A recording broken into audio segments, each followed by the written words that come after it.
హరే కృష్ణ, అందరికీ వెల్కమ్. ఈ రోజు మనం శ్రీమద్ భాగవతం 11వ స్కందంలో మొదటి అధ్యాయం 8వ శ్లోకం నుంచి చూద్దాము. 7 శ్లోకాలు మనం కంప్లీట్ చేసుకున్నాము. నేను చూసినటువంటి క్లాస్ లో మనకి ఒక ముఖ్యమైనటువంటి విషయాన్ని తెలియచేయడం అనేటువంటిది జరిగింది. భగవంతుడు అవతరించినప్పుడు భగవంతుడితో పాటు ఆయన లీలల్లో భాగం పంచుకోవడానికి అవతరించినటువంటి యదువంశీయులందరూ కూడా బద్ధజీవులు కాదు. వాళ్ళు భగవంతుడి యొక్క పార్షదులు, లేదంటే దేవతలు, లేదంటే ముక్తి సాధించడానికి అర్హత ఉన్నటువంటి వాళ్ళు. ఎవరైతే తమ భక్తిలో పురోగమించి ముక్తి సాధించే స్థాయి వరకు వచ్చి భగవంతుడి లీలల్లో భాగం పంచుకోవాలి అని అనుకున్నారో అలాంటి వాళ్ళందరూ కూడా భగవంతుడి లీలల్లో భాగంగా వాళ్ళందరూ కూడా భూమి మీద భగవంతుడు అవతరించినప్పుడు అవతరిస్తారు. దాని అర్థం భగవంతుడి లీలల్లో భాగం పంచుకున్నటువంటి యదువంశీయులందరూ కూడా కర్మబంధనంలో ఉండరు, బద్ధజీవులు కాదు. వీళ్ళు చేసినటువంటి కర్మల వల్ల వాళ్ళు తిరిగి మళ్ళీ ఇంకొక జన్మను పొందేటువంటి అవకాశం లేదు. ఎందుకంటే వాళ్ళు చేస్తున్నటువంటిది భగవంతుడి యొక్క సేవగా, భగవంతుడికి ఆమ్, అవతరించినప్పుడు వాళ్ళు కూడా అవతరించి చేస్తున్నారు కాబట్టి. ఓకే. కాబట్టి యదువంశీయులు కనుక ఒకవేళ నాశనం అయిపోతే, అంటే యదువంశం మొత్తం కూడా నశింపబడితే, అప్పుడు వీళ్ళందరూ ఎక్కడికి వెళ్తారు? భగవంతుడి యొక్క ధామానికి వెళ్తారు. శ్రీకృష్ణ భగవాన్ ఎక్కడ ఉంటారో వాళ్ళకి అక్కడికి వెళ్తారు. కాబట్టి వీళ్ళు ఈ భూమి మీద ఉంటేనే నష్టం, కానీ ఈ భూమి మీద లేకుండా వాళ్ళు వెళ్ళిపోతే ఎలాంటి ఇబ్బంది లేదు వాళ్ళకి. ఉం? శ్రీకృష్ణ భగవానుడు కూడా తన ధామానికి వెళ్ళిపోవాలి, అంతర్ధానం అయిపోవాలి అనేటువంటి విషయాన్ని నిర్ణయించుకున్నారు. ఎందుకు నిర్ణయించుకున్నారు? భగవంతుడు ఈ భూమి మీద అవతరించడానికి ముఖ్యమైనటువంటి ఉద్దేశం నిర్వహించబడింది కాబట్టి ఇక తను అంతర్ధాన లీలని స్టార్ట్ చేశారు. అంతర్ధాన లీలలో భాగంగా ఆయన యదువంశీయులను ముందు భగవంతుడి యొక్క ధామానికి పంపించాలి, ఆ తర్వాత తాను తన ధామానికి వెళ్ళిపోవాలి అనేటువంటి విషయాన్ని నిర్ణయించుకున్నారు.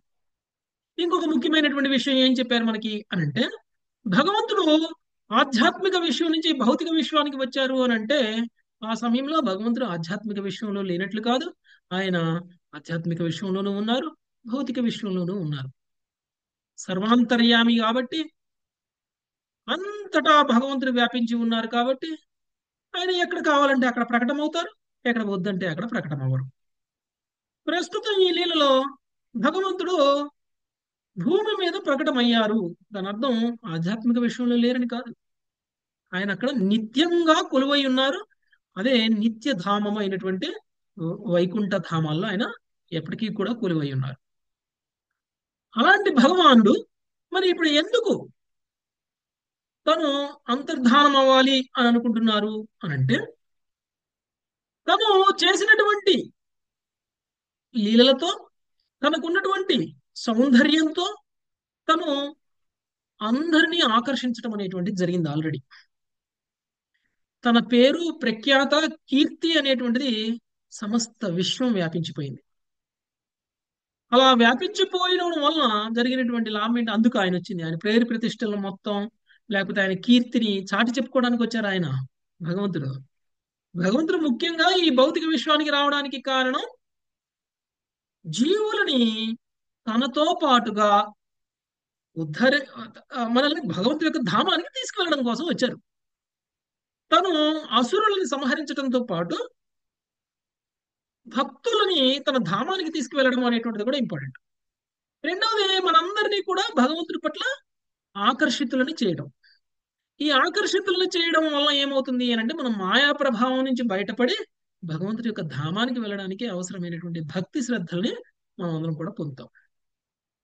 ప్రస్తుతం భగవంతుడు చేసినటువంటి కర్మలు, లీలలు, ఆయన యొక్క సౌందర్యము, ఇవన్నీ కూడా, ఆయన యొక్క పేరు ప్రతిష్ట, ఖ్యాతి, ఇవన్నీ కూడా విశ్వం మొత్తం వ్యాపించాయి. అలా ఎవరెవరైతే భగవంతుడికి సంబంధించినటువంటి ఈ లీలలన్నీ వింటారో వాళ్ళు భగవంతుడిని కీర్తిస్తారు. ఎవరెవరైతే కీర్తిస్తారో వాళ్ళందరూ కూడా బద్ధ జీవన స్థితి నుంచి విముక్తులు అవుతారు. ఇది ఆయన ఆల్రెడీ ఎస్టాబ్లిష్ చేసేసారు. అందుకనే ఇక ఇప్పుడు నేను అంతర్ధానం అవ్వచ్చు అనేటువంటి విషయాన్ని నిర్ణయించుకున్నారు.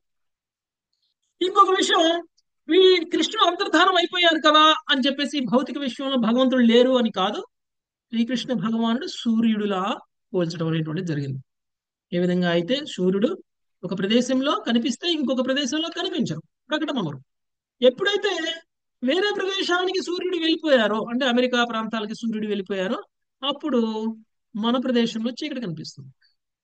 ఏ విధంగా అయితే చీకటి సూర్యుడి యొక్క వెలుగుని కమ్మేస్తుందో, ఆ విధంగా భగవంతుడు అంతర్ధానం అయిపోయినప్పుడు లేరు అని కాదు, ఆ సమయంలో ప్రకటన అవ్వలేదు అని అర్థము. ఓకే. ఆ సమయంలో భగవంతుడు ఆ, వేరే లీలలు, వేరే విశ్వంలో లీలలు చేస్తూ ఉంటారు అనేటువంటి విషయం మనం అర్థం చేసుకోవాలి. అంటే భగవంతుడు నిరంతరం ఏదో ఒక విషయంలో లీలలు చేస్తూనే ఉంటారు. ఈ విషయంలో అప్రకటమైనప్పుడు వేరే విషయంలో వెంటనే ప్రకటమైపోతారు. అక్కడ లీలల్ని కొనసాగిస్తూ ఉంటారు. ఎవరెవరైతే ఈ భౌతిక విషయంలో భగవంతుడితో పాటు లీలలు చేయడానికి వచ్చారో యదువంశీయుల్లా, వాళ్ళందరూ కూడా భగవంతుడి యొక్క ధామానికి వెళ్ళే వాళ్ళు ధామానికి వెళ్ళిపోతారు, దేవతాలోకాలకు వెళ్ళే వాళ్ళు దేవతాలోకాలకు వెళ్ళిపోతారు. లేదు ఇంకా వాళ్ళు భగవంతుడి యొక్క లీలల్లో భాగం పంచుకోవాలి అని అనుకుంటే కనుక వాళ్ళు తిరిగి వేరే విశ్వంలో జన్మించి భగవంతుడి యొక్క కుటుంబ సభ్యులుగా తిరిగి ఆయన లీలల్లో పాల్గొనడం అనేటువంటిది జరుగుతుంది. ఇది మనం ఇప్పటివరకు కూడా చదువుకున్నటువంటి విషయం. ఈ రోజు మనం 8వ శ్లోకం నుంచి మొదలు పెడదాం. మంగతాయారు మాతాజీ. హరే కృష్ణ ప్రభుజీ, దండవత్ ప్రణామం. శ్రీరాజౌవాచ శ్రీరాజోవాచ బ్రహ్మణ్యానాం వధన్యానాం నిత్యవృద్ధోపసేవినాం బ్రహ్మణ్యానాం వదన్యానాం నిత్యం వృద్ధోపసేవినాం విప్రశాపః కథమభూతానీనాం కృష్ణచేతసాం ఋషీణాం. విప్రశాపం విప్రశాపం కదా మద్భృషీణాం కృష్ణచేతసాం. విప్రశాపః పరీక్షిత్ మహారాజ్ విప్రశాపః కథమభూత్ ఋషీణాం కృష్ణచేతసాం విప్రశాపం కథమద్ మభూద్భుత్. కథమబ్రూత్ దృష్టీనాం కృష్ణచేతసాం. వృష్టీనాం కృష్ణచేతసాం. హరే కృష్ణ. పరీక్షిత్ ఋషీణాం. మహారాజు ప్రశ్నించెను, బ్రాహ్మణులు ఎడ సదా ఆదరభావమును కలిగిన వారు, దాతృత్వము కలవారు, వృద్ధులను మహానీయులను సేవించువారు, శ్రీకృష్ణ తలంపునందే సదా చిత్తములు సంలగ్నమై ఉండడి వారు అయిన వృష్టి వంశస్థులకు బ్రాహ్మణులు ఎట్లు శపించగలిగిరి? హరే కృష్ణ. ప్రభుపాదుల వారి భాష్యం. ప్రభుపాదుల వారికి జై. భాష్యము. బ్రాహ్మణులను నిరాధించడి వారు, దాతృత్వహీనులు, వృద్ధులను, గౌరవనీయులను సేవింప నిరాకరించడి వారి వ్యక్తుల పట్లనే సాధారణంగా బ్రాహ్మణులు క్రుద్ధులయ్యేదరు. కానీ వృష్టి వంశస్థులు అటువంటి వారు కాదు. కనుకనే పరీక్షిత్ మహారాజు వారిచ్చిన బ్రహ్మజ్ఞానం అంటే బ్రాహ్మణులను శ్రద్ధతో అనుసరించడము వర్ణించబడింది. అదియునుగాక ఒకవేళ బ్రాహ్మణులు క్రుద్ధులైనను శ్రీకృష్ణ వంశస్థులనే వారిని ఎందుకు శపిందురు? బ్రాహ్మణులు విద్యావంతులు గనుక భగవానును అనుమాయులను విరోధించట అపరాధమని తప్పక ఎరిగే ఇందురు. యదువంశము ఇచ్చిన ప్రత్యేకముగా వృష్టీనాం కృష్ణచేతసం అని వర్ణించబడినది. అనగా వారందరూ శ్రీకృష్ణుని స్వంత మనుషులు, శ్రీకృష్ణ తలంపులోనే సదా లగ్నమై ఉండేవారు. కనుక ఏ కారణం వలన బ్రాహ్మణులు వారు శపించినను ఆ శాపం ఎట్లు ప్రభావం చూపగలదు? ఇవి పరీక్షిత్ మహారాజు ప్రశ్నలు. వృష్టి వంశస్థుని శ్లోకములో కృష్ణ చేతసాం, కృష్ణ తలంపులోనే సదా సంలగ్నమై ఉండేవారు అని వర్ణించబడినను బ్రాహ్మణుడు క్రుద్ధులై యదువంశం శపించవలనని శ్రీకృష్ణుడు కోరినని స్పష్టముగా సూచించబడినది. తన వంశమును ధరణిపై నుండి తొలగించవలని భగవానుడు వాంఛించెను. కనుకనే కృష్ణుని కుటుంబంలోని బాలురచే అసాధారణమైన పాపాచరణము ప్రదర్శితమైనది. మనుజుడు అసూయాభావమును కనబర్చుచు విష్ణు భక్తులను అవగాహన చేసినప్పుడు అతని బ్రాహ్మణ్యత అంటే ఉన్నత ఆధ్యాత్మిక గుణములు శ్రీకృష్ణుని యొక్క ఆధారభావములన్నీ నశించిపోవునని ఈ సంఘటన వలన తెలుసుకొనవలసి ఉన్నది. గౌరవనీయుల వ్యక్తులను నిజమైన బ్రాహ్మణులను నిరాధారించుట మరియు అవహేళన చేయుట సమస్త సద్గుణములను నశింపజేయును. తన భక్తుల పట్ల మర్యాద భంగం జరిగినప్పుడు శ్రీకృష్ణుడు స్వీయ బంధుమిత్రుల పట్లను విముఖుడగును. ఆ విధముగా అతడు తన భక్తులను విరోధించిన వాళ్లకు వినాశనం కలిగించును. కనుకనే కుటుంబ సభ్యులను ముసుగులో మూర్ఖులు వైష్ణవుల పట్ల వైరవభావం ప్రకటించినచో వారు శ్రీకృష్ణ వంశీయులను చెప్పుట తగదు. భగవానునికి పరమ సతతమే ఇట్లుండెను. హరే కృష్ణ ప్రభుజీ, ధన్యవాదాలు. కొన్ని ముఖ్యమైనటువంటి విషయాలను మనము ఈ శ్లోకం ద్వారా తెలుసుకోవాలి.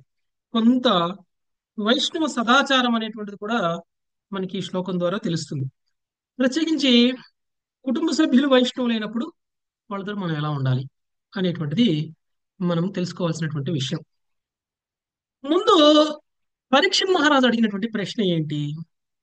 పరీక్ష మహారాజు అడిగినటువంటి ప్రశ్న ఏమిటంటే, బ్రాహ్మణుల యొక్క ఆదరభావం కలిగినటువంటి వాళ్ళు, దాతృత్వము కలవారు, వృద్ధులను మహానీయులను సేవించేటువంటి వారు, కృష్ణ తలంపునందే సదాచిత్తములు సంలగ్నమై ఉండేది వారు అయినటువంటి వృష్టి వంశస్థులను బ్రాహ్మణులు ఎట్లు శపించారు? వృష్టి వంశస్థులు అంటే యదువంశీయులు, అంటే కృష్ణుడి యొక్క వంశానికి సంబంధించినటువంటి వాళ్ళు. కృష్ణుడి యొక్క వంశానికి సంబంధించినటువంటి వాళ్ళు ఫస్ట్ ఆఫ్ ఆల్ చాలా గొప్పవాళ్ళు. రెండవది, వాళ్ళు బ్రాహ్మణుల పట్ల అపరాధం చేయటం అనేటువంటిది కొంత ఆలోచించాల్సినటువంటి విషయం. సరే, వాళ్ళు చేస్తే చేశారు అనుకుందాం. రెండవది, మరి ఆ ఋషులు ఏమైనా సామాన్యమైన? ఋషులు కూడా కృష్ణ చైతన్యంలోనే ఉన్నటువంటి వాళ్ళు కదా. ఆ ఋషులు కూడా గొప్ప భక్తులే కదా. ఒక గొప్ప భక్తుడు ఇంకొక గొప్ప భక్తుడిని శపిస్తాడా ఎక్కడైనా? ఆ భక్తుడినే శపించడు, ఆ భక్తుడినే శపించడు. భక్తుల్ని ఎలా శపిస్తారు? ఒకవేళ ఎవరైనా ఏదైనా తప్పు చేసినా కానీ భక్తులు క్షమించేస్తారు వాళ్ళని. అంతగా ఆవేశపడి శపించరు వాళ్ళని. అలాంటప్పుడు గొప్ప ఉన్నతమైనటువంటి స్థాయిలో ఉన్నటువంటి భక్తులైనటువంటి ఋషులు శపించడం ఏంటి? వాళ్ళే గొప్పవాళ్ళు, వాళ్ళందరినీ ఆదరించేవాళ్ళు. ఒకవేళ కృష్ణుడి యొక్క వంశస్థులు తప్పు చేశారే అనుకుందాం, అయినా సరే అంత ఆవేశం పొందేటువంటి వాడు భక్తుడు ఎలా అవుతాడు కదా? ఇది మొదటి ప్రశ్న. ఇది రెండవది మనం అర్థం చేసుకోవాల్సింది, ఇది యాక్చువల్గా కృష్ణుడు ఏర్పాటు చేసినటువంటి అంతర్ధాన లీల, మౌసల లీల. యదువంశీయుల్ని ఎవ్వరూ ఎదిరించలేరు. ఎవ్వరూ ఎదిరించలేని యదువంశీయుల్ని నాశనం చేయాలంటే ఇలాంటి ఒక శాపం అనేటువంటి నెపంతోనే సాధ్యమవుతుంది. ధావానలం ఎలా వస్తుందండి? ధావానలం అడవిలో చెట్లు ఒకటి ఒకటి రాసుకుంటేనే వస్తుంది తప్ప ఎవ్వరూ కూడా ధావానలాన్ని సృష్టించలేరు. అలాంటప్పుడు యదువంశీయులైనా సరే వాళ్ళలో వాళ్ళు కొట్టుకుంటే తప్ప వాళ్ళని నాశనం చేయటం అనేటువంటిది ఎప్పటికీ సాధ్యం కాదు. అందుకని కృష్ణుడు రచించారు. రెండవది, కుటుంబ సభ్యులు అనేటువంటి ముసుగులో వాళ్ళు వైష్ణవాపరాధం చేసినా వాళ్ళని కృష్ణుడు క్షమించరు. ఓకే, అందరూ అనుకుంటాం మన కుటుంబ సభ్యులు వైష్ణవులు. ఉదాహరణకి మన కుటుంబ సభ్యులందరూ వైష్ణవులు. వైష్ణవులు కాకముందు మనం వాళ్ళతో ఎలా ఉంటాం, వైష్ణవులు అయిన తర్వాత మనం వాళ్ళతో ఎలా ఉండాలి, చాలా చాలా ఇంపార్టెంట్. ఇంతకు ముందులాగానే మనం పిలవకూడదు, ఇంతకు ముందులాగానే మనం మాట్లాడకూడదు, ఇంతకు ముందులాగానే మన భాష, మన విధానం అనేటువంటిది ఉండకూడదు. భార్య భర్తతో అయినా, భర్త భార్యతో అయినా, పిల్లలతో అయినా, పిల్లల తల్లిదండ్రులతో అయినా ఒకవేళ కనుక వాళ్ళు మాట్లాడుతున్నప్పుడు ఒక వైష్ణవుడితో ఎలా డీల్ చేస్తామో అలానే చేయాలి. అలా చేయలేదనుకోండి, కృష్ణుడు మనల్ని క్షమించరు, వైష్ణవాపరాధం అయిపోతుంది. భార్యాభర్తలు ఇద్దరు వైష్ణవులే, భార్యాభర్తలు ఇద్దరు వైష్ణవులే కదా అని చెప్పేసి బయట వాళ్ళు మాత్రమే వైష్ణవులకి ఇవ్వాల్సినటువంటి గౌరవం ఇచ్చేసి ఇంట్లో ఉన్నప్పుడు వీళ్ళిద్దరూ ఇష్టం వచ్చినట్టు మాట్లాడుకోవచ్చు, ఇష్టం వచ్చినట్టు తిట్టుకోవచ్చు, ఇద్దరు ఇష్టం వచ్చినట్టు కొట్టుకోవచ్చు అంటే వైష్ణవాపరాధం అయిపోతుంది. అందుకని ఇక్కడ తన కుటుంబ సభ్యులే అయినటువంటి యదువంశీయులు కూడా వైష్ణవాపరాధం చేస్తే స్వయంగా శ్రీకృష్ణ భగవానుడే వాళ్ళని క్షమించలేదు. ఈ మెసేజ్ మనందరికి రావాలి. కుటుంబ సభ్యుల్ని నేను నా భార్యని ఎలా అయినా చూసుకుంటాను, నా భార్య నా ఇష్టం, ఇంతకు ముందు నేను ఎలా ఉన్నానో అలానే ఉంటాను, నాకు హక్కు ఉంది నా భార్య మీద అన్ని రకాలుగా. ఆమె వైష్ణవి అయినప్పుడు కూడా కాదు, వైష్ణవి అయినప్పుడు వాళ్ళతోటి మనం ఒక వైష్ణవులకి ఇవ్వాల్సినటువంటి మినిమం రెస్పెక్ట్ అయినా మనం ఇవ్వాలి. ఓకే. అలా ఇవ్వనప్పుడు వైష్ణవాపరాధం అయిపోతుంది. కుటుంబ సభ్యులు అన్న ముసుగులో మనం వైష్ణవాపరాధం చేయకూడదు, నా ఇష్టం అనేటువంటి భావనతోటి. అది కనుక ఒకవేళ జరిగింది అనుకోండి, కృష్ణుడు ఈ ఈ లీల ద్వారా మనందరికీ కూడా తెలియజేస్తున్నారు, అది కూడా వైష్ణవాపరాధమే. కుటుంబ సభ్యులతో కూడా జాగ్రత్తగా ఉండండి, వైష్ణవుల పట్ల జాగ్రత్తగా ఉండండి. ఎప్పుడైతే అపరాధం చేస్తామో కృష్ణుడు మనల్ని దండిస్తారు. ఓకే. కాబట్టి బ్రాహ్మణులు శపించే స్థాయి ఒకవేళ ఉన్నా, ఒకవేళ బ్రాహ్మణులే వాళ్ళు విచక్షణ కోల్పోయి కృష్ణుడు యొక్క కుటుంబ సభ్యులను శపించకూడదు అనేటువంటి విషయానికి కూడా వాళ్ళు విచక్షణ కోల్పోయి శపించేశారే అనుకుందాం. అలాంటి శాపం కృష్ణ భక్తులైనటువంటి, కృష్ణుడి యొక్క కుటుంబ సభ్యులైనటువంటి వాళ్ళ మీద ఎలా ప్రభావం చూపిస్తుంది? చాలా ఈజీగా వాళ్ళ శాపం నుంచి వాళ్ళు తప్పించుకోవచ్చు. ఎందుకు? కృష్ణుడే వాళ్ళకి బంధువు, కృష్ణుడే వాళ్ళకి శ్రేయోభిలాషి, కృష్ణుడే వాళ్ళకి కుటుంబ సభ్యుడు కూడా. మరి అలాంటి కృష్ణుడు ఎందుకు రక్షించలేదు? అలాంటి కృష్ణుడు రక్షణలో ఉన్న వాళ్ళకి ఏ శాపము ఏమీ చేయదు. ఎలా చేసింది మరి? ఎలా ప్రభావం చూపించింది? ఆ బ్రాహ్మణులు విధించినటువంటి శాపానికి ప్రభావం యదువంశీయుల మీద ఎలా పడింది అనేటువంటిది పరీక్షణ్ మహారాజు అడిగినటువంటి ప్రశ్న. ఉత్తమమైన ప్రశ్నలండి. అవును ప్రభుజీ. ఎస్. సో అలాగే ఈ ప్రశ్నకి సమాధానం మనందరికీ ఉంటుంది కదా, మనందరికీ ఈ ప్రశ్న మన మనసులో ఉంటుంది. అయ్యో, కృష్ణుడి వంశస్థులు ఇలా చేయడం ఏంటి? ఒకవేళ అలానే చేస్తే బ్రాహ్మణుల భక్తులండి, వాళ్ళు ఎందుకు ఇలా చేశారు? ఒకవేళ వీళ్ళు ఇలా చేశారు అనుకుందాం, వాళ్ళు అలా చేశారు అనుకుందాం, అయినా సరే కృష్ణుడు భక్తులైనటువంటి, కృష్ణుడు కుటుంబ సభ్యులైనటువంటి వాళ్ళ మీద ఎవరి శాప ప్రభావం అయినా ఎలా పనిచేస్తుంది? పని చేయకూడదు కదా. సో ఇది మనం తెలుసుకోవాల్సినటువంటి విషయం. దీనికి ఇంకా పరీక్షణ్ మహారాజు దానికి తోడుగా ఇంకా ఏం అడుగుతున్నారో చూసి, మొత్తం పరీక్షణ్ మహారాజు డౌట్లు మన మనసులో ఉన్నాయి, పరీక్షణ్ మహారాజు అడుగుతారు. ఓకే. సో పరీక్షణ్ మహారాజు మాధ్యమం ద్వారా ఈ ప్రశ్నలన్నీ మనం సుఖదేవ గోస్వామిని అడిగితే, సుఖదేవ గోస్వామి ఏం సమాధానం చెప్తున్నారో మనం ఈ రోజు విందాం. ఓకే. 9వ శ్లోకం.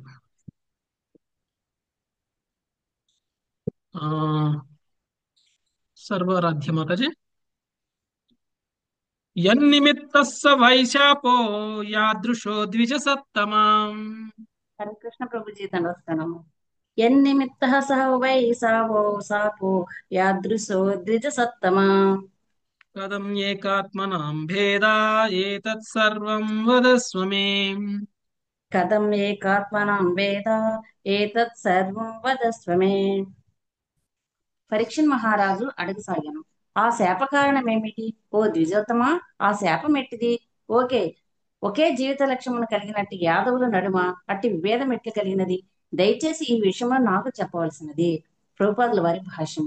యాదవులు అందరూ ఒకే అభిప్రాయం కలిగి ఉండిరనుట అనగా దేవదేవుడు శ్రీకృష్ణుడే వారి జీవిత లక్ష్యమనుట, ఏకాత్మనాం అను దాని అర్థము. కనుక యదువంశీయులలో అంతటి వినాశకర కలహమునకు కారణమేమిటో పరీక్షణ్ మహారాజు గాంచజాలకపోయాను.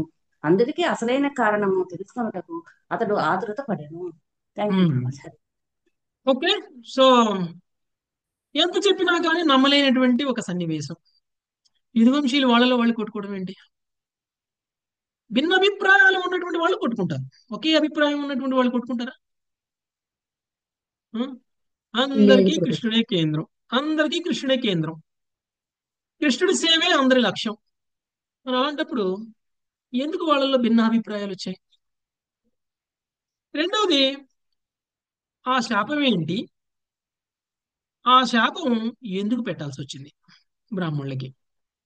వాళ్ళలో వాళ్ళు కలహించుకునే ఇలాంటి శాపం ఎందుకు పెట్టాల్సి వచ్చింది అనేటువంటిది పరీక్షణ్ మహారాజు అడిగినటువంటి కంటిన్యూషన్ ప్రశ్నలు. ఓకే. నెక్స్ట్ 10వ శ్లోకం. లావణ్య మాతాజీ. హరే కృష్ణ ప్రభుజీ. బిభ్రాద్వపుః సకల సుందర సన్నివేశం బిభ్రద్వపుః సకల సుందర సన్నివేశం కర్మాచరన్ భువి సుమంగళం ఆప్తకామః. కర్మాచరన్ భువి సుమంగళాప్తకామః. ఆస్థాయ ధామ రమమాణ ఉదార కీర్తిః. ఆస్థాయ దామ రమమాన ఉదార కీర్తిః. సంహర్తుమైచ్ఛత కులం స్థితకృత్య శేషః. సంహర్తుమైచ్ఛత కులం స్థితకృత్య శేషః. సుఖదేవ గోస్వామి పలికెను. సకల సుందర వస్తు సన్నివేశము గల శరీరమును కలిగినట్టి భగవానుడు యథార్థమునకు సమస్త కోరికలు అదివరకే అప్రయత్నముగా ధరణిపై తీరి ఉన్నవాడయ్యను. ధరణిపై ఉన్నప్పుడు కర్తవ్య పరాయణంతో పరమ మంగళ కార్యమును నొనరించెను. ఉదార కీర్తిమంతుడగు అతడు తన ధామమున వసించి విహరించువాడే ఇంకనూ కొద్దిగా మిగిలిన కర్తవ్యముగా తన వంశమును ఇప్పుడు నశింపజేయగోరెను. భాష్యము. పరమశక్తిమంతులకు యదువంశీయులు ఎట్లు బ్రాహ్మణులచే శపించబడి బంధుఘాతక యుద్ధంలో తమ్ము తాము నశింపజేసుకొనటి పరీక్షత్ మహారాజు ప్రశ్నకు ఈ శ్లోకము సమాధానం మొసగుచున్నది. స్వయంగా శ్రీకృష్ణుడే తన వంశమును నశింపజేయగోరిన వాడే బ్రాహ్మణులను తన ప్రతినిధిగా నియోగించినని సంహర్తుమైచ్ఛత కులం అను పద సముదాయంచే స్పష్టంగా తెలుపబడింది. శ్రీకృష్ణుడు తన రూప లీలా విలాసములు నిరతిశయ సౌందర్యమును బలమును ధరణీవాసులెల్లరకు స్పష్టంగా చూపినని శ్రీల విశ్వనాథ చక్రవర్తి ఠాకూర్లు ఇచ్చట తెలిపిరి. ఆ విధంగా దానవ సంహారమునకు భక్త రక్షణమునకు ధర్మ సంస్థాపనకు వచ్చిన అతని అవతార కార్యము పూర్తిగా సఫలమైనది. అంతయు చక్కగా నిర్వహింపబడి ఇప్పుడు తన కార్యము పూర్తయినట్లు గమనించినంతటా శ్రీకృష్ణుడు వృష్టి వంశస్థులతో పాటు స్వధామమునకు వెడలగోరెను. ఆ విధంగా అతడు యదువంశము బ్రాహ్మణులచే శపింపబడినట్లు స్వయంగా ఏర్పాట్లు గావించెను. శ్రీకృష్ణుడు సర్వదా ఆత్మసంతుష్టుడంట. ఆప్తకామః అను పదముకు అర్థమని శ్రీల విశ్వనాథ చక్రవర్తి ఠాకూర్లు అనిరి. అయినను 3 విశేష ప్రయోజనముల కొరకు అతడు స్వీయ వంశ వినాశలీలను వండరించెను. తనకు సహాయపడుటకు యదువంశంలో జన్మించిన దేవతలను స్వర్గలోకమునకు పంపుట, వైకుంఠము, శ్వేతద్వీపము, బదరికాశ్రమము వంటి ధామములలో విష్ణుతత్వములను తిరిగి నెలకొల్పుట, అనుయాయులతో పాటు తాను భౌతిక లోక దృష్టి నుండి తొలగుట అనునవియే ఆ 3 ప్రయోజనములు. ఈ సందర్భమున యదువంశ వినాశనమును గురించి శ్రీల భక్తి సిద్ధాంత సరస్వతి ఠాకూర్లు పలు ముఖ్యమైన విషయములను చెప్పిరి. విష్ణు సర్వేశ్వరేసే తదితర సమధిహి అనేది 2వ నామాపరాధంచే పలువురు నామమాత్ర ధర్మపరులు పతనం చెందియుండిరని ఆయన పలికిరి. సర్వేశ్వరుడగు విష్ణు భగవానునితో ఇతర జీవుల్ని సమానంగా భావించుటని దాని అర్థము. మాయావాద తత్వపు నిరాకార భావనలో చిక్కుబడిన వ్యక్తి భగవంతుని యొక్క మాయ అతని ఆంతరంగిక శక్తికి సమానమని తలుచును. ఆ ప్రకారము అతడు శ్రీకృష్ణుని కూడా మాయా ప్రతిరూపంగా తలచుచు సాధారణ జీవులను భగవంతునితో సమానం చేయును. ఇది పరమ దురదృష్టవంతమైన భావన. ఇది భగవంతుని తత్వతః తెలుసుకొనే అవకాశమును నశింపజేయును. ఇట్టి మిథ్యాభావన వైపుకు మొగ్గియుండెడి వారు నిస్సందేహంగా యదువంశీయులను కృష్ణునితో అన్ని విధములుగా సమానపరిచి భావి కృష్ణ వంశీయులను కృష్ణునితో సమానముగా అర్పించుదురు. ఆ విధముగా ధరణిపై యదువంశీయులు కొనసాగుట ఆధ్యాత్మికావగాహన పదములో గొప్ప ఆటంకము, భూమికి భారము కాగలదు. విష్ణువును విష్ణు వంశమును సమానపరచుట అనేది అపరాధము నుండి జగత్తును రక్షించుటకే భగవానుడు యదువంశ వినాశనమునకు నిశ్చయించెను. దేవదేవుడు వగు శ్రీకృష్ణుడు సర్వదా భక్తవత్సలుడు. కాని భగవద్వంశీయులే విశుద్ధ భక్తులను ప్రేమించక లేదా భగవద్దాసులతో సాంగత్యము నెరపక భగవంతుని పట్ల విరోధులు తటస్థులు అయినప్పుడు అట్టి నామమాత్ర వంశీయులు భగవత్ సంకల్పమునకు అవరోధంగా నయ్యెదరు. అట్టి విరోధులకు వ్యక్తులను శ్రీకృష్ణ బంధువులుగా ఆదరించుచు అల్పజ్ఞులు వారిని పూజించడి గొప్ప ప్రమాదము ఉండనే ఉన్నది. ఉదాహరణకు కంసుడు శ్రీకృష్ణుని మేనమామ కనుక అతడు శ్రీకృష్ణుని నమ్మకస్తుడకు సేవకుని తలుచుట తప్పేగను. ఇట్టి మిథ్యాభావన ద్వారా భగవంతుని విరోధులను అతని సన్నిహిత సహచరులుగా భావించని అవకాశం ఉన్నది. కానీ కృష్ణుని ఎడ శత్రుత్వం కలిగిన వారిని అతని వంశంలోనే జన్మించినట్టు శరణాగతులుగా తలచే అవకాశం ఉన్నది. అంతయు ఒక్కటే అంచు కృష్ణ భక్తుల శత్రువులు శ్రీకృష్ణుని కుటుంబ సభ్యులే కావచ్చునంచు తర్కించే ఈ మాయావాదుల మిథ్యా తర్కమును ఖండించుటయే యదువంశ నాశం యొక్క ప్రయోజనము. హరే కృష్ణ ప్రభుజీ, ధన్యవాదాలు. ఓకే. సో సుఖదేవ గోస్వామి ఇంకొక ముఖ్యమైనటువంటి విషయాన్ని తెలియజేశారు. ఓకే, ఒకవేళ యదువంశీయులు ఇలా ప్రవర్తించిన, లేదు అంటే బ్రాహ్మణులు ఒకవేళ శపించిన, అది కృష్ణుడి సంకల్పం, కృష్ణుడు కోరుకున్నారు. బ్రాహ్మణులను ఉపయోగించి యదువంశీయుల్ని నాశనం చేయాలి అని అనుకున్నారు. అంటే బ్రాహ్మణులు కృష్ణుడి చేతిలో ఆయుధాలు. ఓకే. బ్రాహ్మణులు కేవలం నిమిత్త మాత్రులు ఇక్కడ. మనం ఇంతకు ముందు అనుకున్నాం బ్రాహ్మణులు చాలా ఉత్తమమైనటువంటి భక్తి స్థాయిలో ఉన్నటువంటి వాళ్ళు.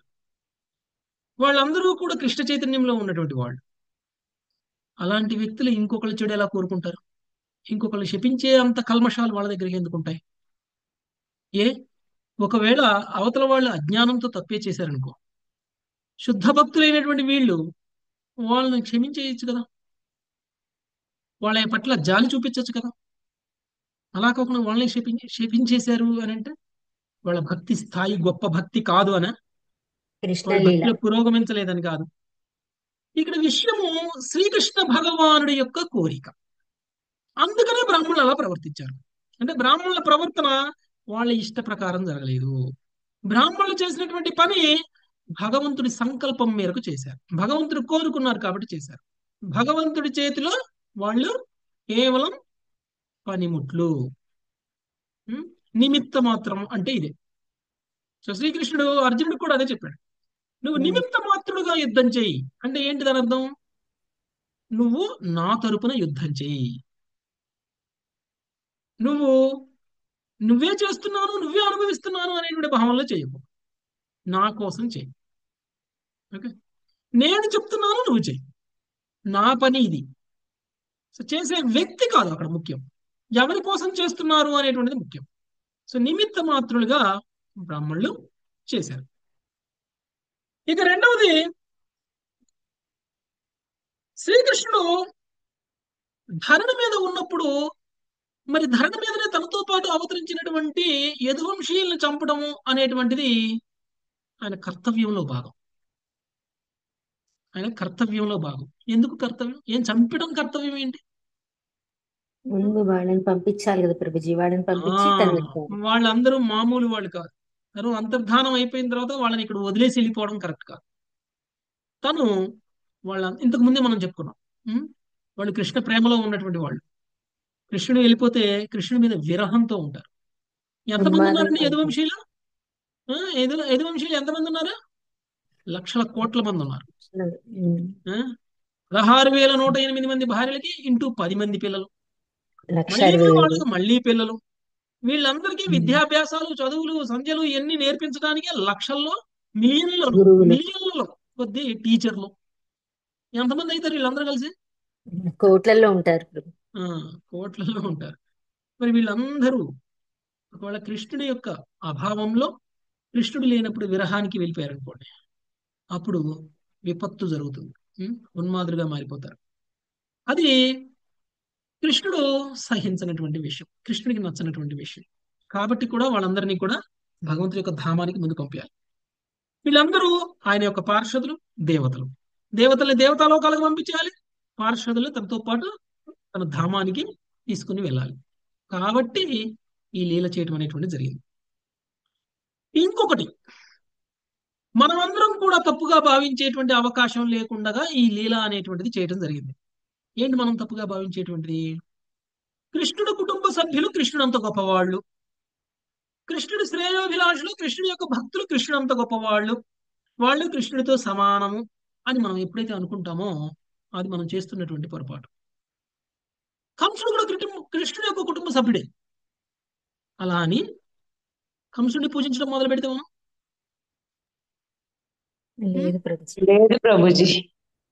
అందుకనే తన కుటుంబ సభ్యులైనా సరే తప్పు చేస్తే, ద్రోహం చేస్తే, భూమికి భారం అని అనిపిస్తే వాళ్ళని సంహరించడం కృష్ణుడి యొక్క కర్తవ్యం. ఓకే.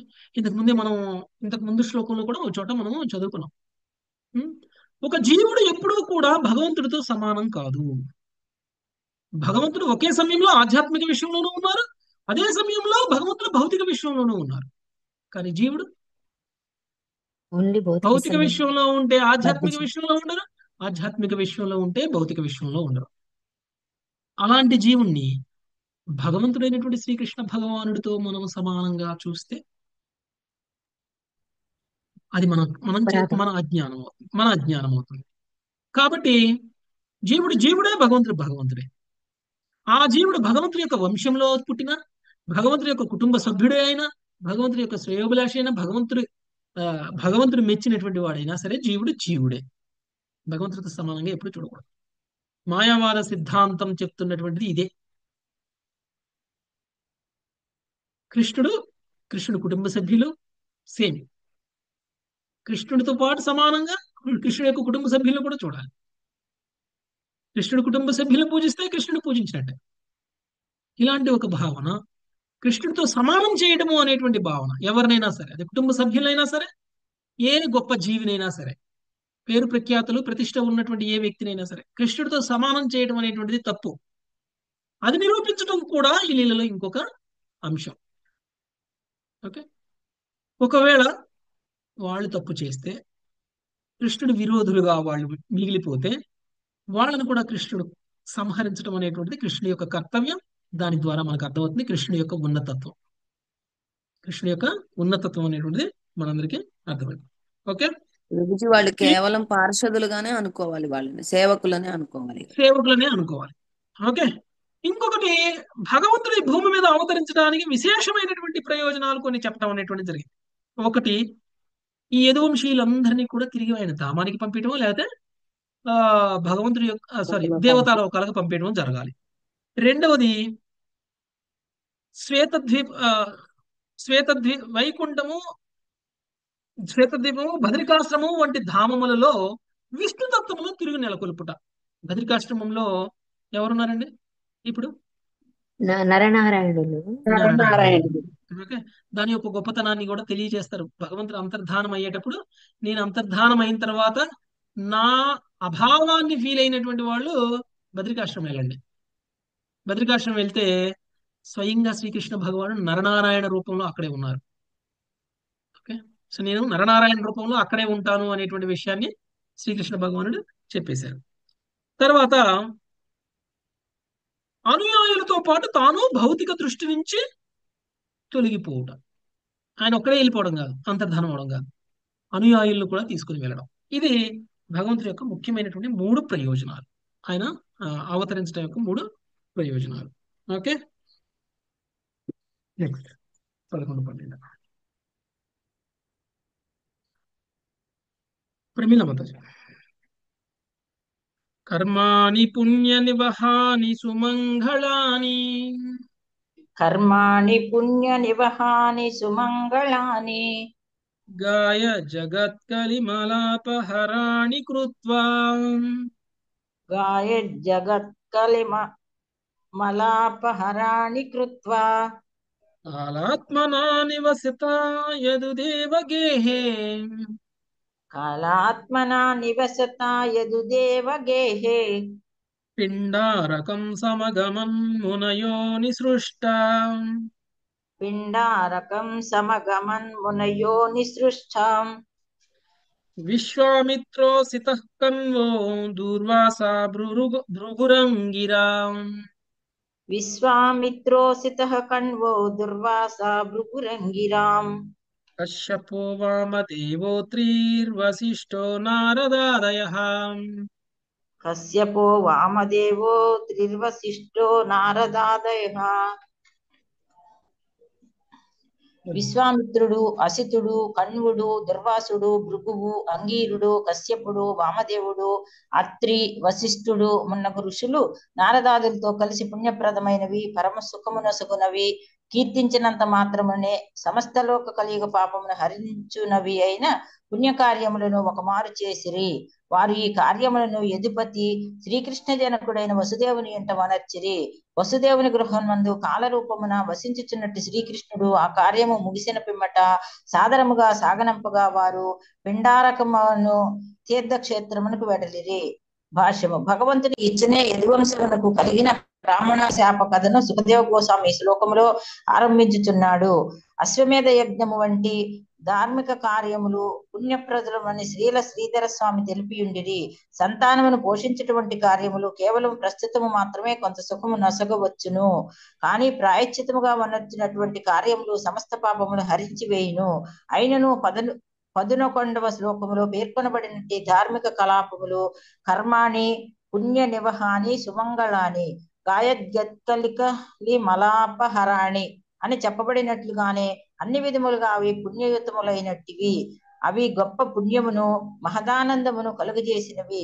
అవి ఎంత శక్తివంతములై ఉండెననగా వాటిని కీర్తించినంత మాత్రమే మనుజుడు కలియుగ పాపముక్తుడు కాగలడు.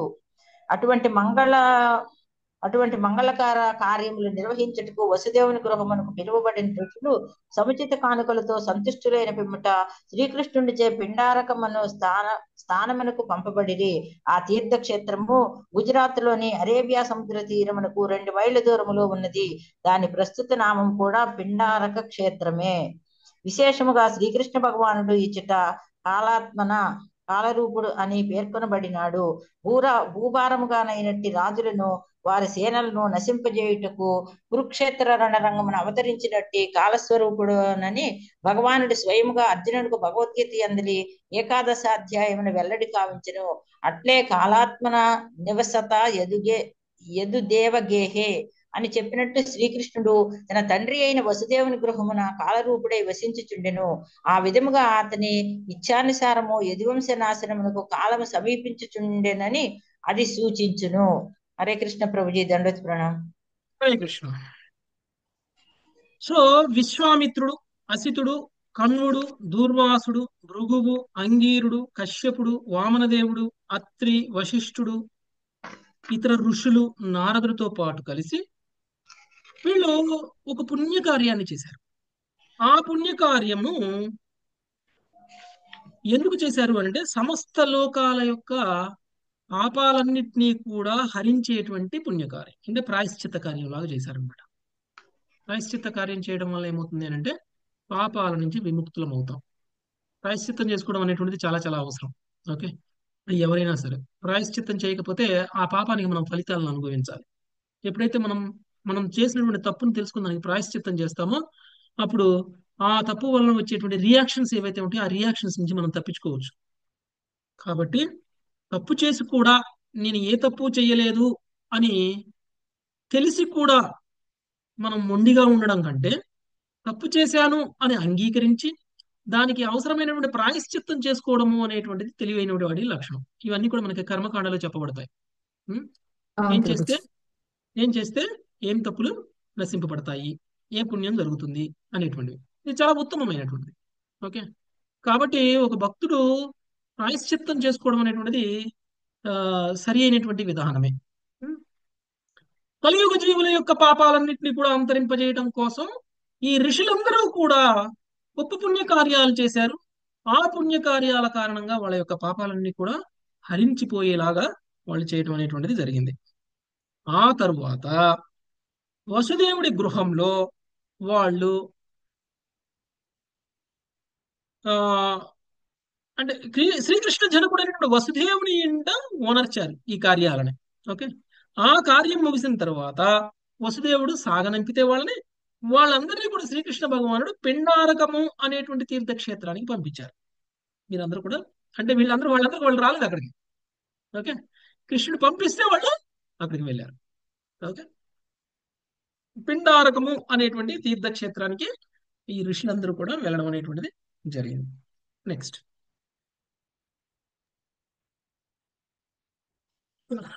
సునీత మాత. క్రీడంతస్థాను పవ్రజ కుమారాయదునందన క్రీడంతస్థాను పవ్రజ్య కుమారాయదునందనః ఉపసంగృహ్య పపృచ్ఛోర్ అవినీతా వినీతవత్ ఉపసంగృహ్య పప్రచ్చురవినీతా వినీతవత్ తే వేషయిత్వా స్త్రీవేషై శాంభం శాంభవతి సుతం ते वेशयित्वा श्रीवेषैः साम्बं जाम्बवती सुतम् ఏషా పృచ్ఛతి వో విప్రా అంతర్వత్న్యవసితే క్షణా एषा पृच्छति वो विप्रा अन्तर्वत्न्यवसिते क्षणा ప్రష్టుం విలజ్జతి సాక్షాం ప్రభృతామోఘదర్శనా प्रष्टुं विलज्जति साक्षात् प्रभृता मोघदर्शनाः ప్రశోష్యంతి పుత్రకామా కిం స్విత్స్వంజనయిష్యతి ప్రశోష్యంతి పుత్ర కామా కిం స్విత్ సంజనయిష్యతి. భావము: ఎదుకుమారులు జాంబవతి సుతుడగు సాంబునకు శ్రీవేషం వేసి ఆ తీర్థస్థానమునకు తీసుకుని వచ్చిరి. అచ్చట సమకూడి ఉన్నట్టి మునుల చెంతకు సరసముగా చేరిన వారే ఆ యాదవ బాలురు వారి పాదములను పట్టుకుని కపట వినయంతో, ఓ బ్రాహ్మణులారా, ఈ నల్లని కన్నులు కలిగిన గర్భవతి మిమ్మేదో అడగదలిచినను మరీ మొగమాటముతో తనకు తాను అడుగజాలకున్నది. ప్రసవించుటకు సిద్ధంగానున్న ఈమె ఒక పుత్రుని గోరి ఉన్నది. మీరందరూ అమోఘ దర్శనలు కలిగిన వారు కనుక ఈమె పుత్రుని ప్రసవించునా లేక పుత్రికను ప్రసవించునా దయచేసి చెప్పవలసినది అని సిగ్గుమాలిన తనముతో అడిగిరి. భాష్యము: శ్రీల భక్తి సిద్ధాంత సరస్వతి ఠాగూర్లు ఈ క్రింది వ్యాఖ్యానమును చేసి ఉండిరి. బ్రాహ్మణులు భగవద్భక్తులైనట్టి నారదాది మునుల పట్ల ఎదుకుమారులు చూపినట్టు సిగ్గుమాలిన వ్యవహారము శ్రీకృష్ణుని పదము నుండి వైదొలగుటను చూపగలదు. అట్లే ప్రాకృత సహజీయులు తమను తాము శ్రీకృష్ణుని సన్నిహిత సహచరులమని తలచినను అట్టి కుహ్నాభక్తులను నిర్మూలించుటకు చేసుడి కార్యములో పరమ కరుణామయుడగు భగవానుని కృతనిశ్చయము పరిపూర్ణమే అయి ఉండును. అటువంటి కపటులు నిజమునకు ఏనాడును శ్రీకృష్ణుని నిజమైన సేవను స్వీకరింపరు. ఎదుకుమారుల వంచన ఇచ్చట వినీతవత్ అనగా వారు వినయహీనులై ఉండిరనేది పదముతో సూచించబడినది. కనుక భగవంతుని వంశం ద్వారా జరిగిన వైష్ణవ అవహేళనము భగవద్భక్తుల పట్ల ఘోరమైన అపరాధముగా పరిణమించినది. ఇటువంటి సంఘటన ఏ శ్రీ చైతన్య మహాప్రభు లీలల సమయంలో కూడా జరిగి ఉండెను. శ్రీ చైతన్యుల జనని శ్రీ అద్వైతాచార్యుని పట్ల అపరాధమునర్చినప్పుడు అది జరిగెను.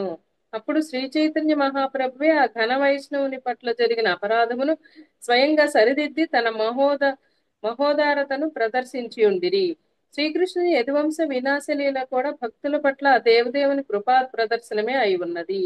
బ్రాహ్మణులు, వైష్ణవులు, ఋషులు ఇంద్రియ భోగ లౌకిక కర్మలయందు జ్ఞానము లోపించిన వారని తలచుచు ఎదుకుమారులు జాంబవతి సుతుడగు సాంబునికి స్త్రీవేషము కట్టి సాధు సమూహమును గేలి చేయుటకు యత్నించిరి. తన అనుయాయుడైన సాంబునిచే మహాభక్తుల పట్ల జరిగినట్టి అట్టి అపరాధము తన లీలలో భాగముగా యదువంశ వినాశమునకే కారణమగునని శ్రీకృష్ణ భగవానుడు తెలియజెప్పగోరెను. నవీన కాలములో ఇట్టి దుర్వ్యవహారము గౌడీయ వైష్ణవ సంఘములో కూడా ప్రకటమైనది. అప్రమాణికులైన కొందరు తన అనుయాయులకు కృత్రిమముగా శ్రీవేషమును అనుమతించే పద్ధతికి నాంది పలికినారు. ఈ పద్ధతిని ఒక రకమైన అపరాధముగా లేదా శ్రీకృష్ణుని ఎడ అపరాధముగా పరిగణించవలసి ఉండును. కృష్ణ భక్తిని పలుచన చేయుటకు, అపహాస్యం చేయుటకు చేసే అట్టి ప్రయత్నము నిక్కముగా నిజమైన వైష్ణవుల పట్ల ఈర్ష్య కారణముననే కలుగుచున్నది. నిజమైన వైష్ణవులు వేద నియమ నిబంధనలకు అనుగుణంగా భక్తియుత సేవలో నియుక్తులై ఉందురు. ఈ విషయంలో శ్రీల రూప గోస్వామి ఇట్లు పలికిరి: శృతి స్మృతి పురాణాది పంచరాత్రి విధిం వినా ఐకాంతికి హరేర్భక్తిరుత్పాదాయైవ కల్పతే. ఎవడైనా గొప్ప భగవద్భక్తిని ప్రదర్శించయత్నించినను అతని భక్తియోగ విధానము శృతి స్మృతి పురాణములు నారద పంచరాత్రము వంటి శాస్త్ర నియమములను ఉల్లంఘించినదైనచో అతని నామమాత్ర భగవత్ ప్రేమ మంగళకరమైన ఆధ్యాత్మిక పురోగతి పదము నుండి జనులను మళ్లించి కేవలం సంఘములో ఉత్పాతమునే కలగజేయగలదు. భక్తి రసామృత సింధు 1.2.101. కృష్ణలీలలో పురుషుడు స్త్రీ వేషధారణము చేయుట ఈ విషయముననే సూచించును. అటువంటి కార్యము కృష్ణ భక్తులను వంచడము, అవహేళన చేయడమే అగును. సాంబుడు భగవానుని అంతరంగికుడే అయినను శ్రీ చైతన్యుల కుహనానుయాయులచే కలియుగములో సృష్టించబడునున్న భావి దురదృష్టమునకు గుర్తుగా వర్తించును. సరి అయిన భక్తియోగ పదమును జీవులకు కలగజేయటకి ఇట్టి నీతి బోధకమైన లీలను ప్రదర్శించినాడు. ఓ ఋషులారా, బ్రాహ్మణులారా, నారదాది మహాపురుషులారా, ఈ గర్భవతి ప్రసవించినది పుత్రుడో లేక పుత్రికయో దయచేసి మాకు చెప్పగలరా అని ఎదుకుమారులు ఋషులను అడిగిరి. విశుద్ధ వైష్ణవులను ఈ రీతిగా సంబోధించుచు వారు సఖీ లేక పురుషులకు గోపీ వేషము వేసే పద్ధతిని అనుసరించిన నవీన కాలపు కుహనా సంప్రదాయములను ముందుగానే ఊహించిరి. అట్టి అప్రమాణిక పద్ధతి విశుద్ధ వైష్ణవుల పట్ల అపరాధము, అపహాస్యమే కాగలదు. పలువురు కుహనాయోగులు ముక్త స్థితిలోని సర్వోత్తమమైన భక్తిని పంచుచున్నామని తలచుచు మధుర రతి ఆధ్యాత్మిక జగత్తులోని భగవానుని మధుర ప్రేమ యొక్క దివ్యాస్వాదనమే లేనట్టి వ్యక్తులకు విశుద్ధ భక్తుని పదమును వసిగే యత్నములు చేయుచుందురు. భగవంతుని యొక్క ముక్తానుయాయులను అనుకరించుటకు సామాన్య ప్రజానేకం అయోగ్యులని చక్కగా ఎరిగి ఉన్నను వారు సామాన్యులను అశ్రువులు, హృదయం ద్రవించుట, రోమాంచము వంటి ఆధ్యాత్మిక పూర్ణత్వ ఆభరణములతో కృత్రిమముగా అలంకరించెదరు. ఈ ప్రకారం కుహనాయోగులు జగత్తును తప్పుద్రోవ పట్టించడి పద్ధతిని ప్రవేశపెట్టుదురు.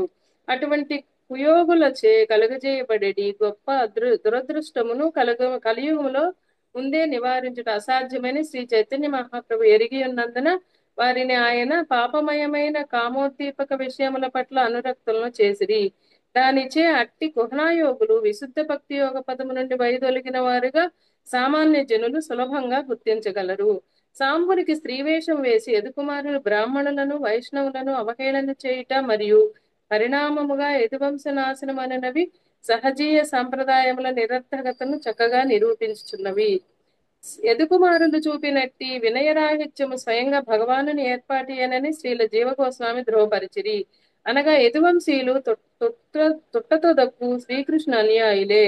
భగవానుని ఉపదేశాత్మకమైన లీలను చక్కగా నడుపుటకు వారి బాహ్యమునకు అనైతిక పద్ధతిలో వర్తించిరి. హరే కృష్ణ ప్రభుజీ, ఓకే, ధన్యవాదాలు. ఇంకొక ముఖ్యమైనటువంటి తత్వం అనేటువంటిది మనందరం కూడా తెలుసుకోవాలి. కలియుగంలో భక్తులుగా నటించేటువంటి వాళ్ళు చాలా మంది ఉన్నారు. ఇక్కడ ఏం చేశారు వీళ్ళు? శాంభుడు అంటే ఎవరండి? జాంబవతి యొక్క పుత్రుడు. శ్రీకృష్ణ భగవానుడికి జాంబవతికి కలిగినటువంటి పుత్రుడు శాంభుడు. ఈ శాంభుడికి స్త్రీ వేషం వేశారు మిగిలినటువంటి శాంభుడి యొక్క సోదరులందరూ కూడా.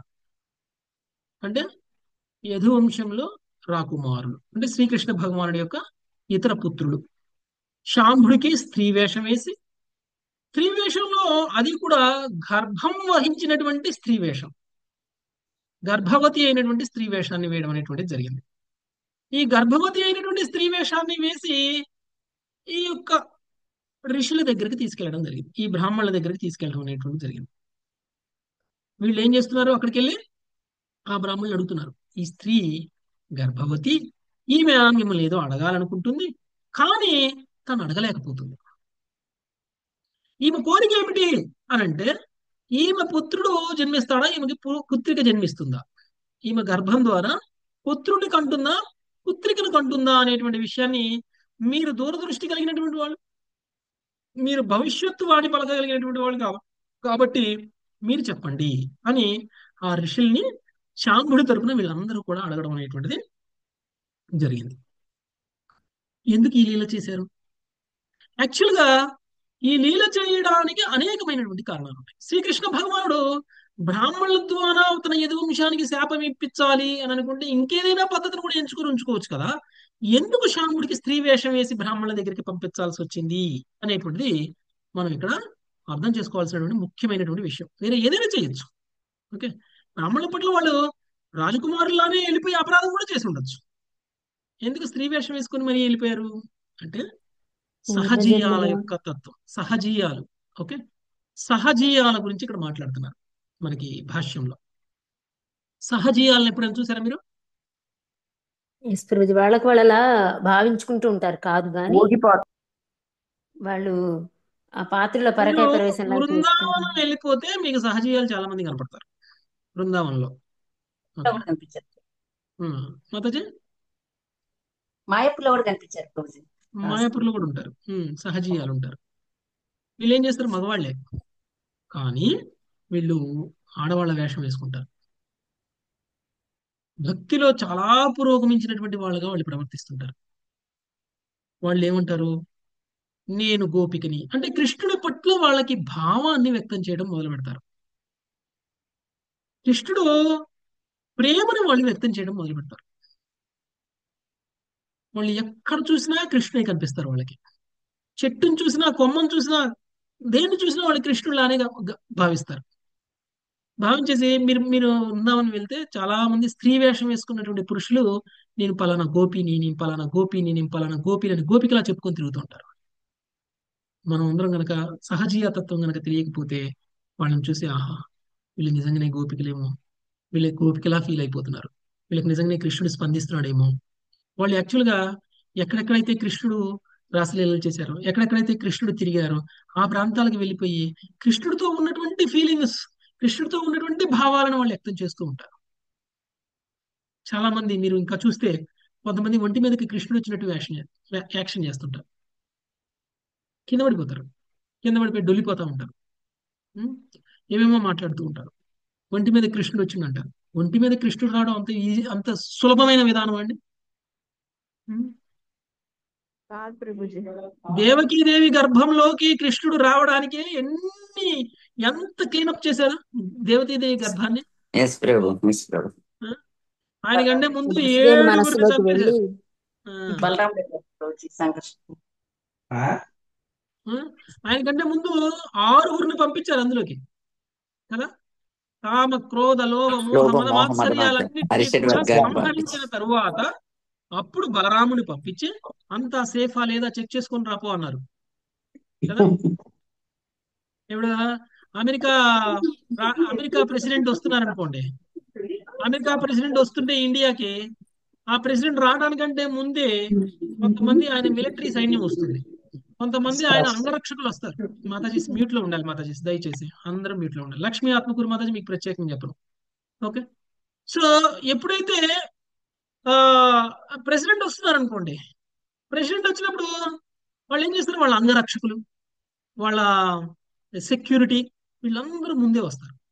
ముందే వచ్చి ఒక వారం 10 రోజుల ముందే వస్తారు. వాళ్ళు ఎక్కడెక్కడైతే అమెరికా ప్రెసిడెంట్ పర్యటించబోతున్నారో ఆ ప్రాంతాలన్నింటినీ పరిశీలించి సేఫ్ జోన్ గా డిక్లేర్ చేస్తారు. వాళ్ళ వాళ్ళ కంట్రోల్లో తెచ్చుకుంటారు ఫస్ట్. ఓకే.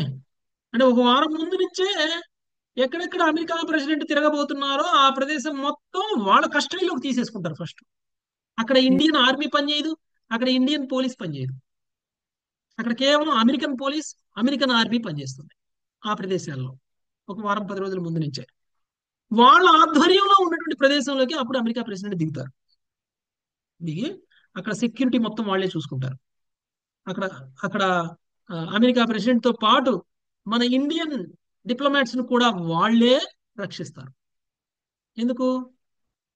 ఇతర దేశాల సెక్యూరిటీ మీద వాళ్ళకి నమ్మకం లేదు. ఓకే. అలానే కృష్ణుడు కూడా వస్తున్నారు దేవకీ మాత గర్భంలోకి అంటే అంత ఈజీయా? ముందు బలరాముడు వచ్చారు. బలరాముడు వచ్చి తను మొత్తం సేఫ్ అని డిక్లేర్ చేసిన తర్వాత బలరాముడు అక్కడి నుంచి రోహిణి గర్భానికి వెళ్ళిపోయారు. దేవకీ గర్భాన్ని ఖాళీ చేసేసారు కృష్ణుడు రావడానికి. తర్వాత కృష్ణుడు దేవకీ గర్భంలోకి వచ్చాడు. ఇది ప్రాసెస్. కృష్ణుడు ఒంటి మీదకి రావడం అంటే, కృష్ణుడి శరీరంలోకి రావడం అంటే అంత ఈజీ అండి? ఎవరు పడితే వాళ్ళు నాకు కృష్ణుడు ఒంటి మీదకి వచ్చారు, నాకు కృష్ణుడు ఒంటి మీదకి వచ్చారు అని కృష్ణుడు గుళ్ళోకి వెళ్ళిపోయి చూస్తే కింద పడి డొర్లుతా ఉంటారు. సో ఇదంతా కూడా సహజీయాతత్వం. ఓకే. ఇదంతా కూడా సహజీయాతత్వం. ఏ విధంగా అయితే పురుషులు స్త్రీల వేషం వేసుకొని కృష్ణుడు ప్రేమని నటిస్తూ ఉంటారో వాళ్ళందరూ కూడా వైష్ణవులని నిందిస్తున్నట్లు, వైష్ణవుల పట్ల అపరాధం చేస్తున్నట్లు. ఇలా అపరాధం చేసేటువంటి వాళ్ళని కృష్ణుడు శిక్షిస్తాడా లేకపోతే భక్తులుగా అంగీకరిస్తారా? శిక్షిస్తారు ఎంత శిక్షిస్తారు. నువ్వు ఎంత గొప్ప సహజీయావైనా, నువ్వెంత గొప్ప ఆ భక్తుడుగా యాషం వేసుకున్నా కృష్ణుడేమి వాళ్ళ భక్తిని స్వీకరించరు. పైగా వాళ్ళు చేస్తున్నటువంటి వైష్ణవ అపరాధానికి వాళ్ళని శిక్షిస్తారు. కాబట్టి మనం కూడా ఇప్పుడు కూడా చాలా మందిని చూస్తూ ఉంటాం. నాకు అలా అనిపిస్తుందండి, నాకు ఇలా అనిపిస్తుందండి, కృష్ణుడిని ఫీల్ అవుతున్నానండి, కృష్ణుడు నా ఒళ్ళో కూర్చున్నాడండి, కృష్ణుడు నా ముందే కూర్చున్నాడండి, కృష్ణుడు నేను ఇలా ఫీల్ అయిపోతాను, అబ్బా నా పుస్తకం తెరవగానే, భగవద్గీత తెరవగానే నాకు కృష్ణుడే కనిపించేస్తున్నాడు. ఇవన్నీ అంత ఈజీ విషయాలు కాదండి. మనలాంటి వాళ్ళకి కృష్ణుడు అలా అనుక్షణం కనిపించేటువంటి స్థితి మనకు లేదు. ఎవరైనా ఉంది అని అనుకున్నారు అని అంటే వాళ్ళు ముందు శుద్ధి పడడం అనేటువంటిది చాలా అవసరం. ఎందుకంటే 16 మాలలు కూడా జపం చేయని వాళ్ళకి, భగవంతుడి యొక్క నామం మీద కూడా కొంచెమైనా విశ్వాసం లేని వాళ్ళకి భగవంతుడు స్పందిస్తారు అంత ఈజీగా? మన చుట్టూ తిరగడం, మనం ఎక్కడికి పోతే ఎక్కడికి రావడం, ఏ కొమ్మను చూసినా కానీ ఆ కొమ్మ మీద కృష్ణుడు కూర్చున్నట్టు కనపడటం, ఇలా ఇవన్నీ మనకు జరుగుతాయండి? ఎవరికైనా జరుగుతాయా? సహజీయ తత్వం అంటారు వీటన్నిటిని.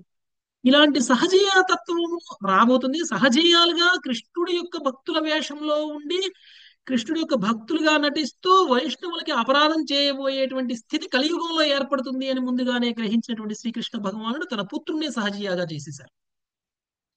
అలా సహజీయాగా మార్చి అలా సహజీయంగా మారినటువంటి వ్యక్తికి కృష్ణుడు ఎలా ట్రీట్ చేస్తారు అనేటువంటి విషయం ఈ లీల ద్వారా మనందరికీ కూడా చూపించారు.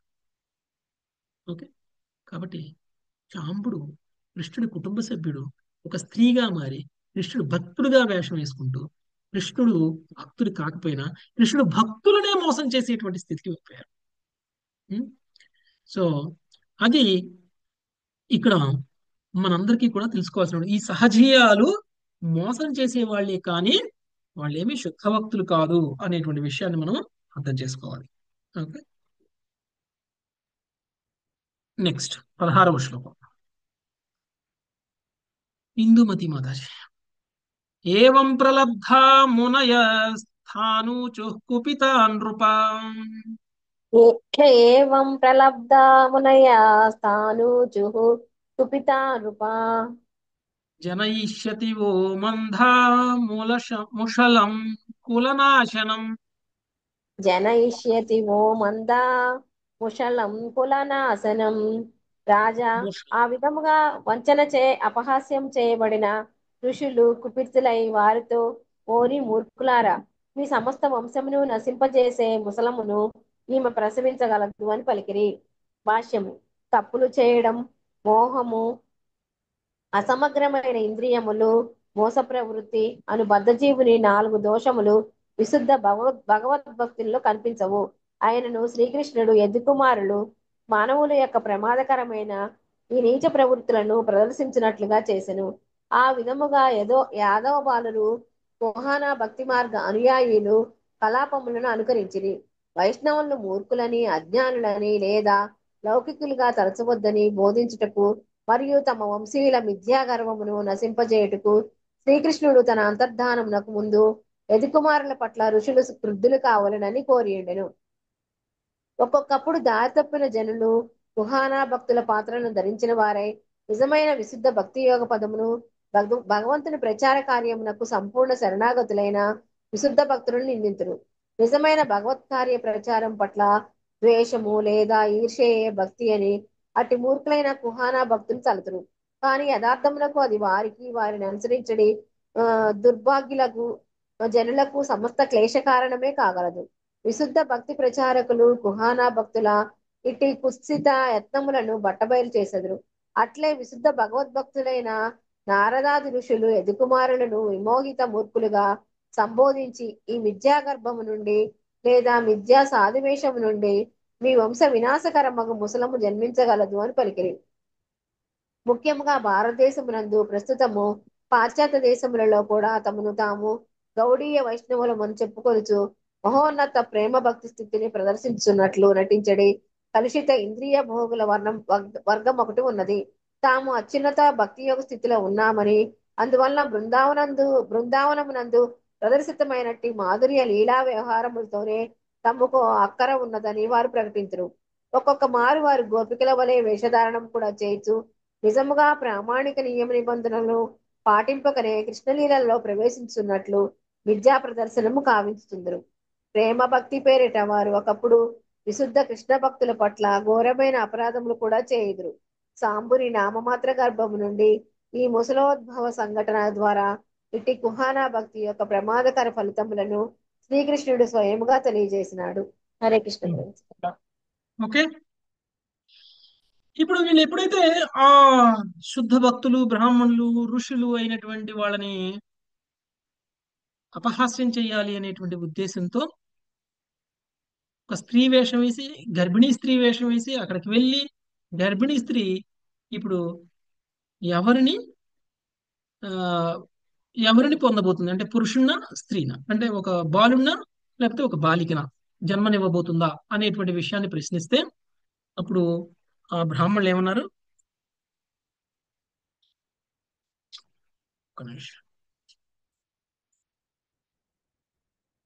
ఓరి మూర్ఖులారా, మీ సమస్త వంశంను నశింపచేసేటువంటి ముసలమును ఈమె ప్రసవించగలదు అని పలికారు. ఒక ముసలాన్ని ప్రసవిస్తుంది. ముసలం అంటే ఇనుప అది కదా ప్రభు, ఇనుప రోకలి. ఇనుప రోకలి. ఓకే, ఇనుప రోకలికి ప్రసవం ఇవ్వబోతుంది ఈ స్త్రీ అని చెప్పారు. అంటే మనం వైష్ణవుల్ని తక్కువ అంచనా వేయకూడదు. వైష్ణవుల్ని మూర్ఖుల్ని చేయాలి అని అనుకోకూడదు. అలా అని మనము భక్తులుగా వేషం వేసుకున్న అవతల వాళ్ళని తప్పుగా భావించినా కానీ, లేకపోతే వాళ్ళని మూర్ఖులు అని అనుకున్నా కానీ మనకి ఆ వైష్ణవుల యొక్క శాపం తగులుతుంది. కాబట్టి ఇది నిరూపించడము అనేటువంటిది చాలా ఇంపార్టెంట్. సో రాబోయే తరాలలో కలియుగంలో కృష్ణ భక్తులము అని చెప్పుకొని తిరిగేటువంటి కుహనా భక్తులకి ఉదాహరణగా శ్రీకృష్ణుడు తన పుత్రులనే కుహనా భక్తులుగా చూపించడం అనేటువంటి జరిగింది. నిజానికి వాళ్ళేం కుహనా భక్తులు కాదు, వాళ్ళు మంచి భక్తులే. కాకపోతే భవిష్యత్తులో రాబోయేటువంటి ఇలాంటి భక్తులకి ఎలాంటి శిక్ష విధించబోతున్నారు కృష్ణుడు అనేటువంటి విషయం మనందరికీ తెలియాలి. అందుకే ఈ లీల. ఓకే, సో ఆ విధంగా శ్రీకృష్ణుడు వంశాన్ని కూడా నశింపచేసేటువంటి ఒక శాపాన్ని బ్రాహ్మణుల ద్వారా యదువంశీయులు పొందడం అనేటువంటిది జరిగింది. ఓకే, అది. సో ఈరోజు శాపాన్ని చూసాం. ఆ తర్వాత నెక్స్ట్ మనము శాంభుడు ముసలానికి జన్మనివ్వడం అనేటువంటిది చూద్దాం. Okay, thank you very much. Hare Krishna. వంచా కల్పతరుభ్యశ్చ కృపా సింధుభ్య ఏవ చ పతితానాం పావనేభ్యో వైష్ణవేభ్యో నమో నమః. హరే కృష్ణ కృష్ణ కృష్ణ కృష్ణ హరే హరే హరే, హరే హరే రామ రామ హరే రామ రామ రామ రామ హరే హరే హరే. హరే.